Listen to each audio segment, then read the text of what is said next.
So, namaste, sir, and good morning, everyone. I'm Vishwani Soni, and the topic of our today's presentation is cough upkraman, means treatment of cough. So, next slide.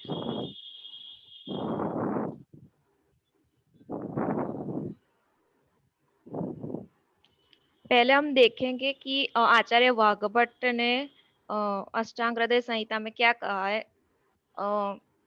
जब कफ दोष अपने normal stage से बढ़ जाता है तो श्लेष्मणो विधिना युक्तम तीक्ष्णम वमन विरेचनम अन्नम वृक्ष अल्प तीक्ष्ण उष्णम कटु तिक्त कषायकम means श्लेष्मणो विधिना the following are the treatment for increased or aggravated cough दोष तीक्ष्णम वमन विरेचनम means जो हमें क्या करना चाहिए तो कफ दोष जब बढ़ जाए तो उसके ऑपोजिट क्वालिटी से वो प्रोसीजर्स और फूड और औषध ये सब लेना चाहिए तो इसमें strong and powerful emesis and purification according to prescribed method means तीक्ष्ण वमन एंड विरेचन लेना चाहिए अन्नम वृक्ष अल्प तीक्ष्ण एंड उष्णम food which is dry little in quantity sharp and hot क्योंकि ये सब क्वालिटीज कफ दोष के विरुद्ध है तो ये लेने से कफ दोष जो बढ़ा हुआ है वो कम होगा कटु तिक्त कषायकम स्पंजेंट बिटर एंड एस्ट्रिंजेंट टेस्टीज वैसे भी नॉर्मली हम जब कफ बढ़ जाता है तो हल्दी का पाउडर फिर तिक्त एंड कटु रस वाला जो कोई फूड है वो लेते हैं फॉर एग्जाम्पल मरीच है तो ये सब एग्रीवेटेड हुए कफ दोष को डिक्लाइन करके उसके नॉर्मल स्टेट में ले आता है। Sir next slide. दीर्घकाल स्थितम मध्यम रीति प्रीति प्रजागरः अनेक रूपो व्यायामश्चिंता रुक्षम विमर्दनम। अब आगे क्या कहते हैं आचार्य तो दीर्घकाल स्थितम मध्यम वेरी ओल्ड अल्कोहलिक ड्रिंक जो बहुत समय से स्टोर किया हुआ जो अल्कोहलिक है वो लेना चाहिए। रीति प्रीति ही प्रजागर enjoyment of sex and keeping awake in night रात को देर तक जागने से वात बढ़ता है तो वाइस वर्सा ऑटोमेटिकली कफ डिक्लाइन होगा ऐसा हम कह सकते हैं। अनेक रूपों व्यायाम various types of exercise once again इस एक्सरसाइज करने से वात बढ़ेगा तो कफ कम होगा ऐसा समझ सकते हैं। चिंताम वृक्षम विमर्दनम mental activity dry massage of the body. Sir next slide. विशेषाद वमनम युष क्षौत्रम मेदोन्गमौषधम धूमोपवास गंडूषा निसुखत्वम सुखाय च। विशेषाद वमनम इसके ट्रीटमेंट में विशेषकर वमन करना ऐसा कहते हैं आचार्य क्योंकि वैसे भी कफ दोष की जो मुख्य स्थान है हमारे बॉडी में वो हेड अपर पार्ट है तो इसके ट्रीटमेंट के लिए हम वमन दे सकते हैं पेशेंट को। युष क्षौद्रम soups of brain and honey ले सकते हैं। मेदोन्गमौषधम medicine having the quality of reducing fat ये भी वही वैसे वैसा होगा फैट रिड्यूसिंग करने वाली औषधि देंगे जब कफ दोष बढ़ा हुआ है तो। धूमो उपवास गंडूषा निसुखत्वम application of smoke inhalation fasting gargling and facing prob तो ये सब भी करने से कफ दोष कम होगा तो ये ट्रीटमेंट का ही है। सुखाया जा particular the following are the good for relief ये सब करने से हम बड़े हुए कफ दोष को रिलीफ कर सकते हैं। Okay thank you. Next, Heta will explain. Okay, before Heta explains, let me explain a little how you are going to. अभी हमने वात पित्त और कफ तीनों के उपक्रम देख लिए तो वात पित्त और कफ के उपक्रम में जब भी हम मतलब एग्जाम में लिखेंगे तो सबसे पहले हमको ये लिखना है कि कफ के गुण क्या है। क्यों कफ के गुण क्या है क्योंकि फिर कफ के गुण लिख के हमको सामान्य विशेष सिद्धांत का श्लोक डाल देना है। वहां पर एक कफ के गुण का श्लोक आ गया एक सामान्य विशेष सिद्धांत का श्लोक आ गया और उसमें नीचे ये डिस्क्राइब करना है कि सामान्य विशेष सिद्धांत ये है कि वृद्धि समान ही सर्वेशम विपरीत ही विपर्यया, मतलब I am telling you how to write an answer. हमको सब श्लोक्स बाय हार्ट नहीं हो सकते, but the principle all over the Samhita remains the same. तो जितने ज्यादा श्लोक हम वहां ये करके डाल सकते हैं, what the examiner should understand is that we have understood the shloka और अंडरस्टूड द प्रिंसिपल। तो सबसे पहले कफ के गुण, कफ के गुण के बाद सामान्य विशेष सिद्धांत। ये सिद्धांतों को कफ के गुण के साथ हमको, कफ के ही नहीं वात के भी पित्त के भी, उस गुण के साथ हमको कोरिलेट कर देना है और फिर नीचे कंक्लूजन लिखना है। तो इसीलिए ये जो चीजें हैं जैसे लघु है या उष्ण है या तीक्ष्ण है, ये जो है ये कफ के गुण के विरुद्ध है। तो इसीलिए इन सब गुणों का आहार विहार और ट्रीटमेंट इसमें यूज किया जाता है कफ के उपक्रम में। तो ये जनरलाइज्ड एक डिस्क्रिप्शन हो गया कोई भी दोष के ट्रीटमेंट का। ठीक है, उसके बाद हमको कफ के रस लिखने हैं। तत्राद्या मारुतम नंदी त्रयस्तिक्ताद्या कफम कफाय तिक्तम मधुरा पित्तम। देखिए एक ही श्लोक, मैंने हमेशा बोला है कि आप फर्स्ट अध्याय के सब श्लोक अगर बाय हार्ट करोगे तो आप जिंदगी भर उसको लिख पाओगे, जिंदगी भर, मतलब up to third year you can write. तो ऑफ कोर्स सिर्फ writing is not important, what is more important is correlating the siddhanta to the topic which is asked. तो ये श्लोक मैंने क्यों लिखा है वो कोरिलेट भी आपको करने को आना चाहिए।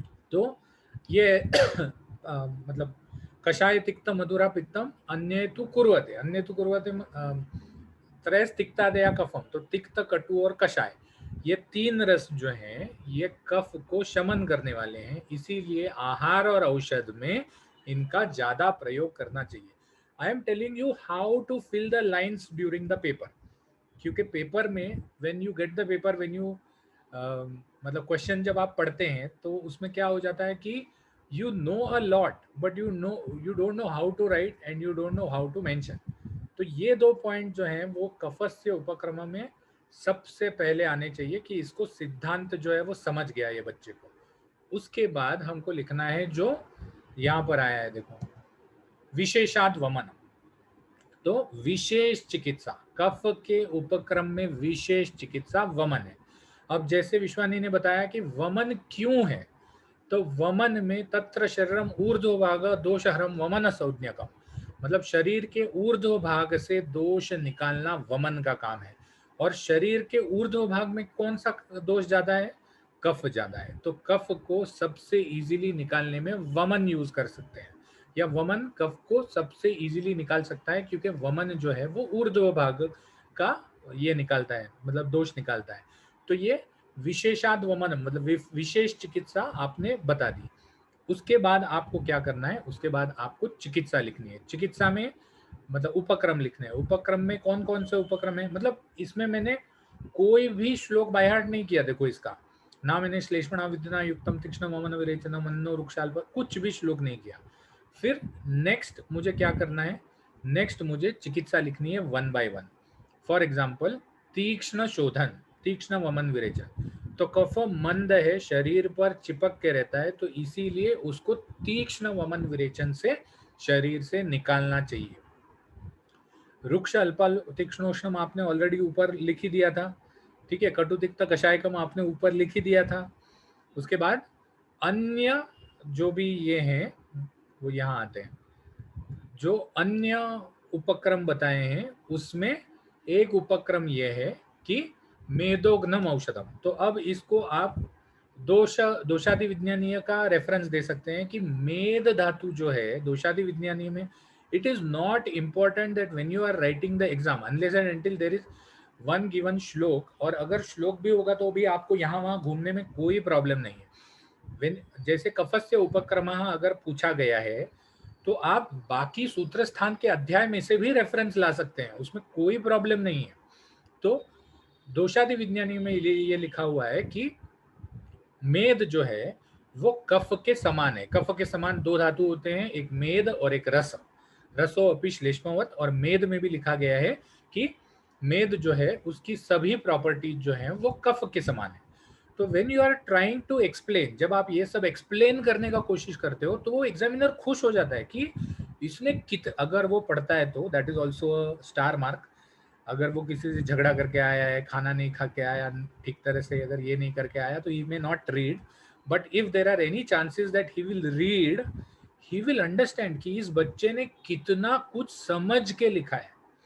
तो मेद धातु जो है वो कफ के समान होता है, इसीलिए मेदोग्न औषध को कफ के लिए यूज किया जाता है। So you are not only mentioning the shloka, you are giving it a proper reference. आप उसको ठीक तरह से रेफरेंस दे रहे हो कि आपने ये क्यों किया है, या ये क्यों करना चाहिए, या इसका रेफरेंस कौन से अध्याय में या कहाँ मिलता है। ठीक है, उसके बाद धूमोपवास गंडूशस, धूमोपवास गंडूशा, ये सभी ट्रीटमेंट जो है ये focused on the upper part of the मतलब एब्डोमेन, मतलब कोष्ठ के ऊपर वाले पार्ट को फोकस करते हैं। धूम जो है वो कफ का जो मेन स्थान है उर, उर में जाके दोषों को शमन या शोधन करने में मदद करता है। Similarly gargling he also goes to the throat, तो गार्गलिंग करने से भी अगर छाती या गले में कफ अटका हुआ है तो उसमें भी फायदा होगा। तो you have to try to explain each point. उसके बाद जैसे चिकित्सा, हमने और एक चिकित्सा का पॉइंट है यहाँ पर, रुक्ष विमर्दनम, रुक्ष विमर्दनम is also a type of chikitsa. तो रुक्ष विमर्दन क्यों करना चाहिए? तो रुक्ष विमर्दन इसीलिए करना चाहिए क्योंकि रुक्ष विमर्दन में ऑयल नहीं होता, और ऑयल के जो गुण है वो कफ के गुण से सेम है। तो सामान्य विशेष सिद्धांत के हिसाब से अगर ऑयल हम यूज करेंगे तो ऑयल भी स्निग्ध है, कफ भी स्निग्ध है, ऑयल भी गुरु है, कफ भी गुरु है। I am telling you how to mature the answers, how to blow up the answers, and there is nothing wrong, इसमें कुछ गलत नहीं है।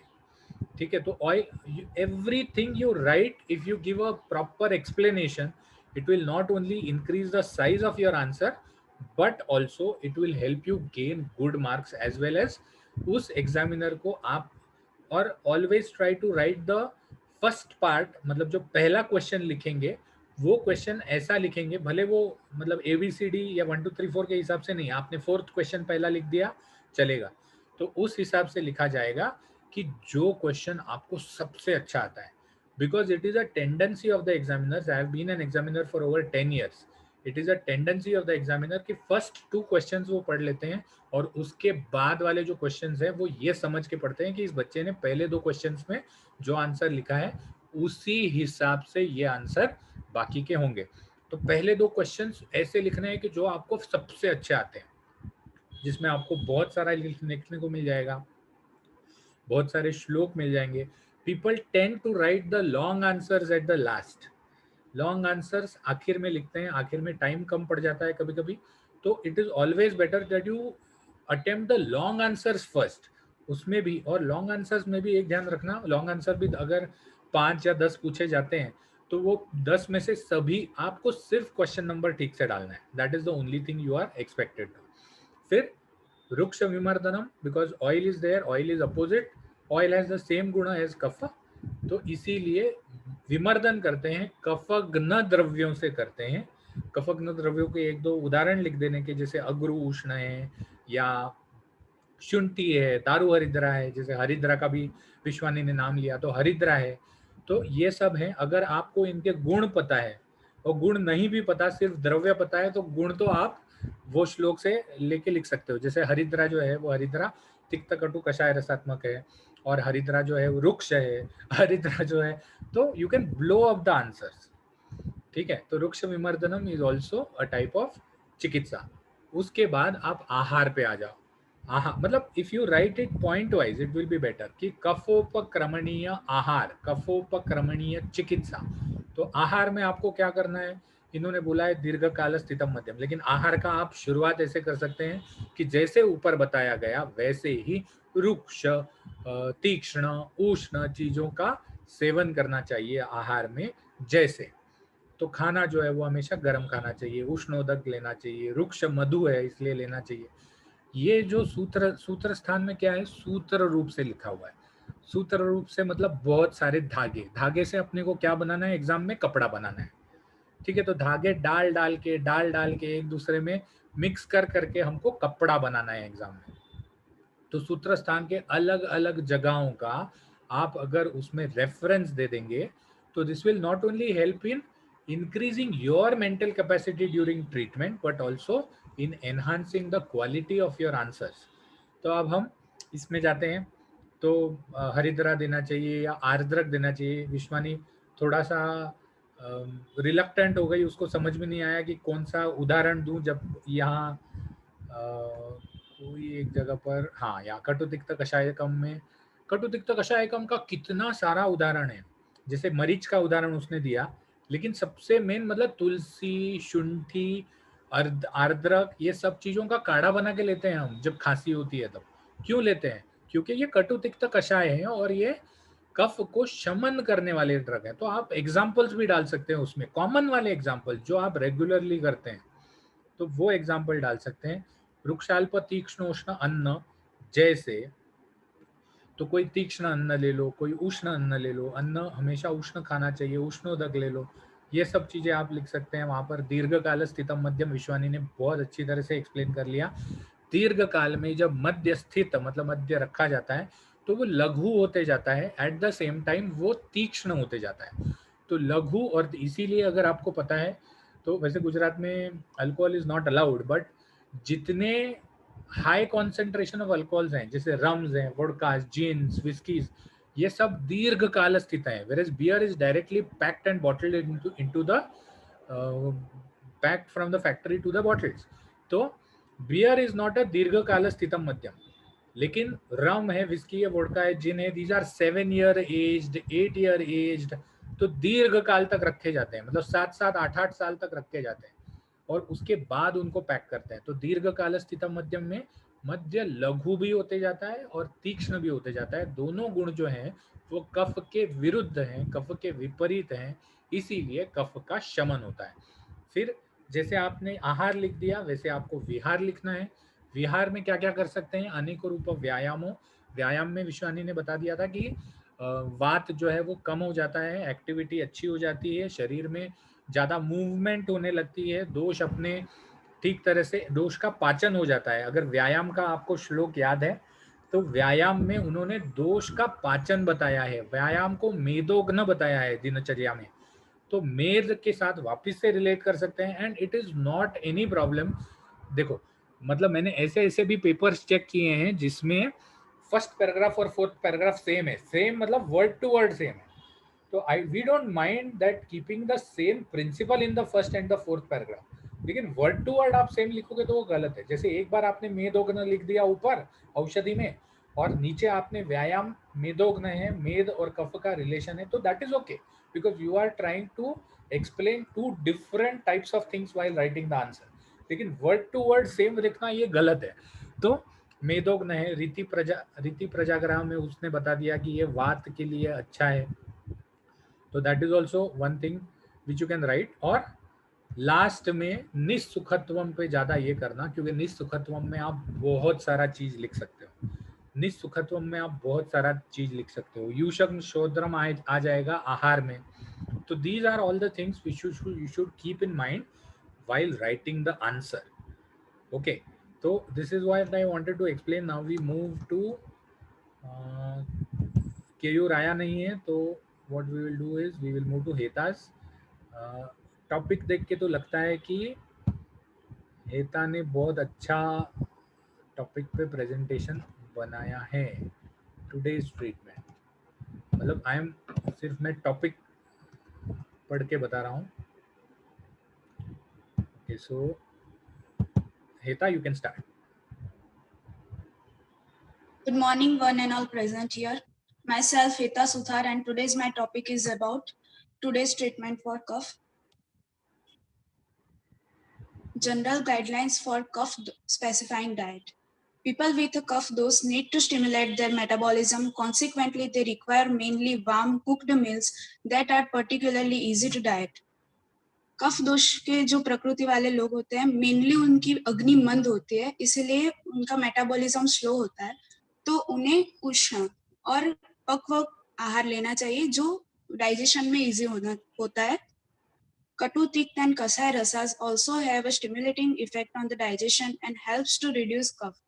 कटु तिक्त एंड कषाय जो रस है वो कफ हर है, इसीलिए वो रिड्यूस करते हैं कफ को और स्टिमुलेट करते हैं डाइजेशन को, जिसके एग्जाम्पल में हम ले सकते हैं chilli, ginger and cinnamon etcetera. Light, dry and warm foods, लघु, वृक्ष और उष्ण खुराक भोजन लेना चाहिए, क्योंकि वो सभी क्वालिटीज है वो कफ से विरुद्ध है, इसीलिए कफ को कम करती है वो। और हनी, वो तो परम औषध है मधु कफ के लिए। ओनली रूम टेम्परेचर और वार्म ड्रिंक्स, कोल्ड ड्रिंक्स का सेवन नहीं करना चाहिए। Most beans, routine times for your mills, specific time होना चाहिए भोजन ग्रहण करने का, कोई भी टाइम पे नहीं लेना चाहिए। Minimal amount of the high quality oil, ghee in daily diet. तेल और ग्रुद का सेवन कम करना चाहिए रोज। Many cough types do not have any appetite in the morning and can easily skip breakfast. A warm drink of the lemon honey water is perfect to stimulate the digestion. First thing, preparing it for subsequent meal times. कफ प्रकृति के जो लोग होते हैं उनमें mainly भूख कम लगती है, इसीलिए वो सुबह का ब्रेकफास्ट इजीली स्किप कर सकते हैं। तो उन्हें लुकेवार्म वाटर में लेमन और हनी का पानी लेना चाहिए, जिससे कि जो दूसरे लंच टाइम और डिनर टाइम में डाइजेशन को वो स्टिमुलेट कर सकता है। As a rule, you should not eat more than 3 meals per day, with the main meal of the day being eaten at the lunch time. Being eaten at the lunch time, because that is when the highest quantity of the digestive juices are produced. जैसे कि हमें पता है कि lunch time में digestive juices की quantity सबसे ज्यादा प्रोड्यूस होता है, और तभी हमारा मेन मील भी लंच टाइम ही है, तो उसे उस समय के लिए लेमन और हनी ड्रिंक जो हमने सुबह लिया था वो डाइजेशन को स्टिमुलेट करने में मदद करता है। क्या अवॉइड करना चाहिए? तो this are the some foods that are sour, salty, sweet, oily and very high in proteins. जो ऑयली हो, सॉर, स्वीट, मधुर रस प्रदान हो और प्रोटीन ज्यादा हो, वैसे खुराक को अवॉइड करना चाहिए। फ्रूट्स जैसे कि pineapple, bananas, dates, generally very sweet and sour fruits. मधुर रस प्रदान चीजों का सेवन नहीं करना चाहिए। Vegetables, sweet and juicy varieties of vegetable, cucumber, sweet potatoes, tomatoes, etc. Oil and fats, butter, coconut oil, all kinds of sugar. Sugar में मधुर रस प्रदान होता है, इसीलिए, और बटर और कोकोनट ऑयल वो गुरु होता है, इसीलिए उसे अवॉइड करना चाहिए। डीप फ्राइड फ्रूट्स, वो सभी गुरु होते हैं। हाई प्रोसेस्ड फूड्स, फ्रोजन, जैसे कि फ्रोजन फ्रूट्स होते हैं, कैंड पैकेज्ड फूड होते हैं, उन्हें अवॉइड करना चाहिए। कोल्ड ड्रिंक्स को अवॉइड करना चाहिए। ओवर ईटिंग, ज्यादा खाना नहीं खाना चाहिए। ईटिंग हैवी मील्स, गुरु पदार्थों का सेवन नहीं करना चाहिए। Thank you. Okay, so Heta is finished. What I am doing is 4 minute रह गए हमारे पास. What I'll be sharing the link for attendance first. आप लोग अटेंडेंस देते रहो, तब तक मैं आपको ये स्लाइड समझा देता हूँ. हेता is done a wonderful presentation, मतलब अभी तक के जितने भी प्रेजेंटेशंस हुए उसमें से सबसे बेस्ट प्रेजेंटेशन आज का है. तो that is because they have actually, मैंने हमेशा टाइम एंड अगेन बोला था कि एक्चुअली आयुर्वेद में प्रॉब्लम ये है कि नोबडी हैज थॉट अबाउट और progressed Ayurveda to current lifestyle. तो आज का जो प्रेजेंटेशन जिन लोगों ने किया है, भले केयूर आया नहीं है, but he also gets the credit for not for being in a group which has done the best presentation अभी तक. हाँ, तो अगले बार के लोगों का और भी अच्छा कर सकते हैं. ये जो मैंने ऑलरेडी बता दिया था कि कफ दोष जो है वो वार्म कुक मील्स लेना चाहिए, कटु तिक्त कषाय लेना चाहिए, ठीक है. Light, dry and warm foods, मतलब लघु, शुष्क और उष्ण. हनी, ये भी बता दिया. कोल्ड ड्रिंक्स नहीं लेना है, ये भी बता दिया. मोस्टली बीन्स, ये मैं लास्ट टाइम भूल गया था, मतलब मेरे से मिस हो गया था. तो बीन्स ज़्यादा लेने हैं, इसका मतलब ग्रेन्स कम लेने हैं. नाउ क्यों ग्रेन्स कम लेने हैं? ग्रेन्स में कार्बोहाइड्रेट कंटेंट ज़्यादा होता है, बीन्स में कार्बोहाइड्रेट कंटेंट थोड़ा सा कम होता है. The macro ratio is the carbohydrate to protein ratio of beans is more towards the protein and less towards the carbohydrate part. और carbohydrate is glucose and glucose is nothing but a kapha प्रकोपक, और कफ जिससे बढ़ता है ऐसा चीज है। तो इसीलिए मोस्टली बीन्स लेने चाहिए। I myself when I reduced my weight by 30 kilos, what I have gone is I have gone on a diet which completely makes of legumes and beans। मैं चावल या रोटी नहीं खाता ही नहीं। जब मैं बीच में आया था, जितने भी शायद लोग थे नहीं, फर्स्ट ईयर के तो लोग थे नहीं, तो उन्होंने मुझे खाना खाते वक्त देखा, तो मैं तो सिर्फ सब्जी और यही खाता था। तो mostly beans is one of the best things. Routine time for your meals, क्योंकि कफ जो है उसकी मंदाग्नि होती है, तो अग्नि को मेंटेन करके रखना पड़ता है, बिकॉज मंद अग्नि कभी भी बुझ सकती है या कम हो सकती है और कम हो सकती है। तो routine timing for your meals is very important. Oil और घी का मैंने पिछली बार ही बता दिया था। यहाँ पर ये जो हिता ने बताया, this is one of the best things you can do, that is skip breakfast. Instead drink a warm drink of lemon and honey water. आप सिर्फ उष्णोदक लेंगे तो भी चलेगा, लेमन नहीं रहेगा, हनी नहीं रहेगा तो भी सिर्फ उष्णोदक लेंगे तो भी चलेगा। One more thing which she has mentioned here is very important, that is your main meal of the day should be at lunch time। main meal of the day should be at lunch time, because lunch time में हमको सबको पता है कि दोषों के काल कौन कौन से हैं।